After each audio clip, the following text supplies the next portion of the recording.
解放军禁航区已划设，南海实弹演习已打响，美间谍船却赖在禁区不走，敏感时刻国人吵起来了，解放军成众矢之的。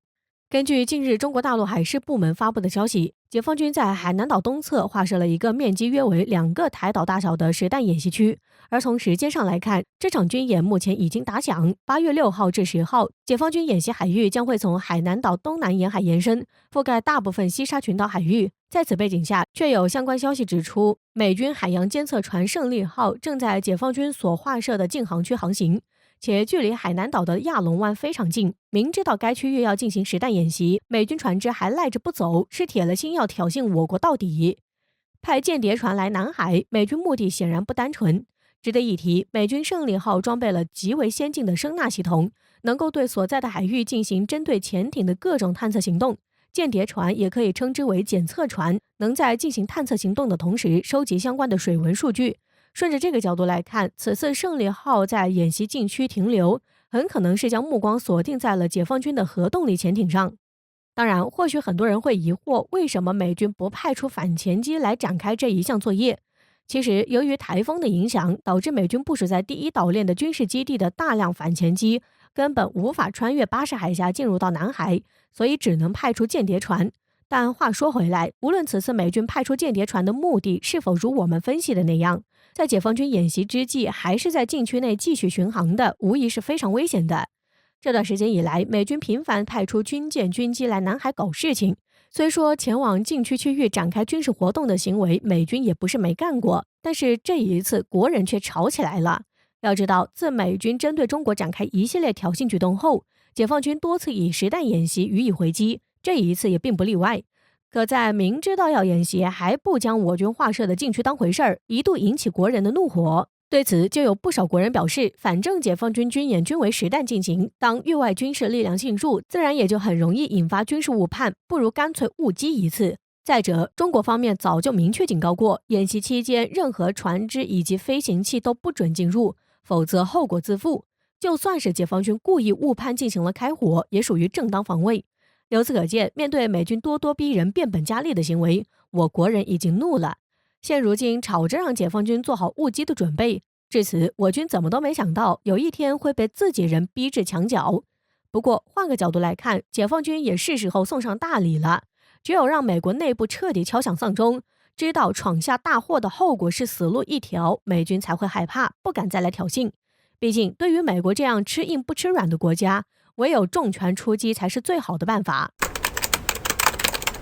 台海问题是中国民族复兴的核心问题，这一点相信不光是中国人，很多外国人也同样如此看待。而当前的台海关系紧张，美国已经成了局势升级的主要推手。如今，拜登两岸问题上推了中国一把。在当地时间8月5号，美国媒体 CNN 对外透露美国国防部消息，在前一天，美国白宫正式向国会提交了一份军售协议，美国将向中国台湾地区的非法武装组织提供大约 7.5 亿美元的军事装备，其中最核心的是40套155毫米 M109A6 中型自行榴弹炮和20辆 M992A2 野战炮兵弹药补给车。当然，在过去的几十年里，美国多次对台军售，而这一次的军售算是规模最小的，却是价格最贵的一次。有俄罗斯专家对此次事件进行的评价是，一门自行榴弹炮要1800万美元，一架苏57也就4000万美元左右，这2门火炮的价格可以顶一架苏57，这背后的水分有多少，可想而知。从这份协议的目的上，就能很清晰地看到，这是美国为了让台军增强对抗时的火力，尽可能延缓我军抢滩登陆的时间，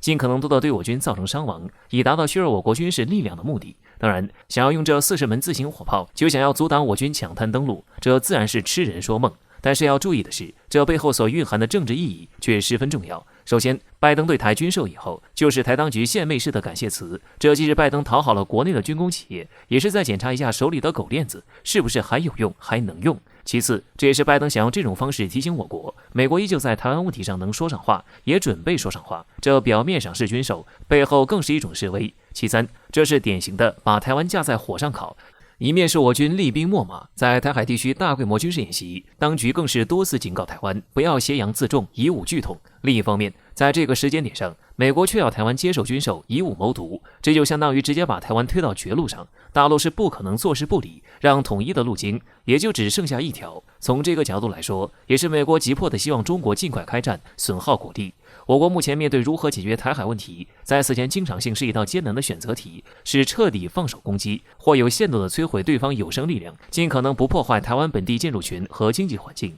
而如今，台湾却打着尽可能杀伤我军有生力量、制造伤亡的主意。那么从某种角度来说，拜登如此行为也算是从背后推了大陆一把，把大陆推向最后的选择，不需要再刻意考虑一些在战争状况下的附带破坏问题。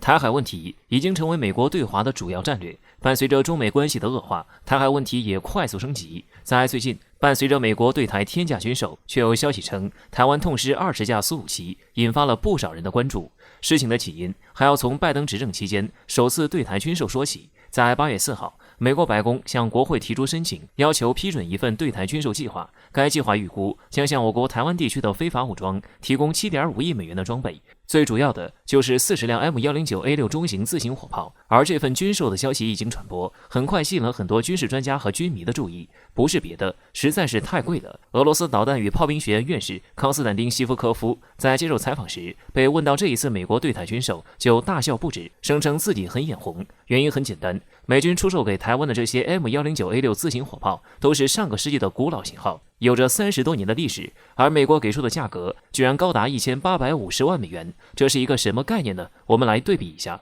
美国陆军现役主战坦克 M1 艾布拉姆斯，这个肯定是核心装备了，市场售价也就700万美元，而这种快要报废的古董级的二手炮居然能卖到1850万美元。台湾当局甚至还主动感谢拜登感慨，实在让人感到荒唐和可笑。这位俄罗斯军事专家还调侃，想象一下，俄罗斯第5代战机苏57对外售价是4000万美元，放在台湾来说，2门二手火炮就能换1架苏57了。台湾这波相当于是痛失了20架苏57，真替他们难过。真不知道美国在这次的对台军售中能赚多少。调侃归调侃，西夫科夫也表示，美军出售给台湾的 M109A6 自行火炮射程是24公里，放在台湾岛的防御需求层面来说，是符合台湾当局的要求。而美国显然也是清楚，岛内害怕解放军真的动手登陆，因此将这种契合需求的装备天价卖出，也依然有市场。从某种角度来说，未尝不是美国想要趁中国动手收复台湾前，尽可能快地掏空台湾经济。不过有一点需要注意的是，这种30年前的自行火炮，或许在阿富汗、在叙利亚或者是利比亚都可能起到很大的作用，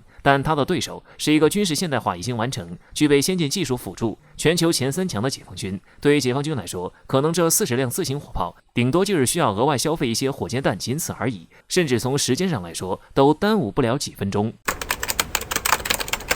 美国在东亚峰会上再度对华展开攻击，中方态度发生变化，并对其发起怒怼。近段时间，中国南部海域俨然成为了美国及其盟友们挑战中国底线的主战场。刚把英航母押送出境，德国海军却又宣布要派军舰前往南海。不过比英国人聪明的是，德国在军舰没来之前就先对中国说了软话，强调自己绝对无害的通过南海，而且还对中国提出了一个特殊要求，那就是想让军舰访问上海。对此，中方以不明确德国的真实意图断然拒绝了。很显然，英德来南海的举动是受到了美国的怂恿，但是最终却没能达到挑衅中国的预期效果，这无疑会让美国人感到不满。不过从目前的形势来看，拜登政府也没有打算放弃，至少还有日本愿意竭力追随美国的恶华脚步。这不，在近日举行的东亚峰会上，美日就勾结在一起，再度对华出招了。据环球网报道称，在8月4号晚间的第11届东亚峰会外长会议上，美日等个别国家就涉疆、涉港等问题，以所谓的人权为由，向中国发起了攻击。在此之前，中国外长王毅原本已经发言完毕，但是听到美日以莫须有的罪名抹黑我国时，王毅外长要求2次发言，并对美日进行了一顿严厉的驳斥。在涉疆问题上，王毅外长质问美国为何对新疆的发展视而不见，明明他们才是到处引发战争，造成大量平民伤亡，现在却还理直气壮地抹黑中国，这难道就是所谓的美式傲慢和无礼吗？在涉港问题上，王毅外长也是通过数据向外界表示，目前至少有70%的香港民众对当前局势感到满意。为何美国忽视这一点，还一味地表达出所谓的关切？他们到底在关切什么呢？毫无疑问，王毅外长这番驳斥对于所有中国人来讲是非常解气的。恐怕美日也没想到，以往温和待人的中国这回也是一反常态，对他们的挑衅行为进行了怒怼。而且在最后，王毅外长还补充道，中国的态度已经非常明显了，那就是对于美日这种恶意挑衅的行径，你们来一次，我们就坚决批驳一次。如果妄想通过制造混乱来遏制中国发展，那你们还是死了这条心吧，因为那一天不可能到来。